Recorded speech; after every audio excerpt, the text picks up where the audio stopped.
Hello po, ako po si Cara David at sasagutin ko po ang mga tanong ninyo galing sa TikTok at Reddit.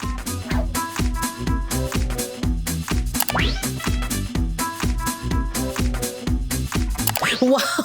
Parang Miss Universe yung mga tanong. Shucks!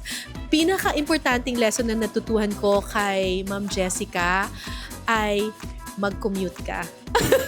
Hindi, lagi po itong sinasabi ni Ma'am Jessica na kung maghahanap ka ng storya, huwag ka lang maghanap sa internet, huwag ka lang maghanap sa social media, huwag ka lang maghanap dun sa kung ano na yung lumabas.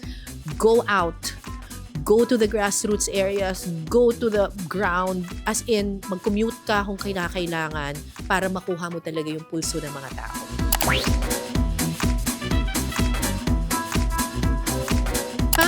Parang niyo akong pinapili ng pinakapaborito kong anak kasi lahat ng docu na ginagawa ko, kino-consider ko na parang anak ko sila. Pero siguro mapapansin ninyo yung pinaka malapit sa puso ko yung mga katutubong mga Pilipino. So mga Aita, mga Mangyan, marami na akong mga ginawang mga documentaries sa mga communities ng mga katutubong Aita at katutubong Mangyan.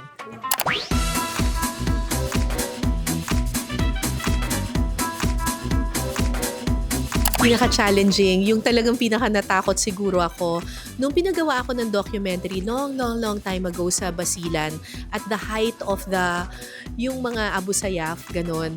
And nung time na yon, katulad ng maraming tao, meron din ako mga stereotype against yung mga kapatid nating mga Muslim. Naiwan actually ako sa community. Tapos, yung security naiwan talaga ako. So, I had to spend the night in a community and natatandaan ko takot na takot ako noon. Pero, ang babait ng mga kapatid nating Muslim, sobrang binantayan nila kami. Tapos doon ko na-realize na hindi natin dapat hinuhusgahan ng isang tao dahil lang sa kanyang kasarian, kakayahan, o pananampalataya. Kasi lahat tayo Pilipino, lahat tayo tao. At yun, huwag nating husgahan ng mga tao dahil lang sa mga bagay na ito.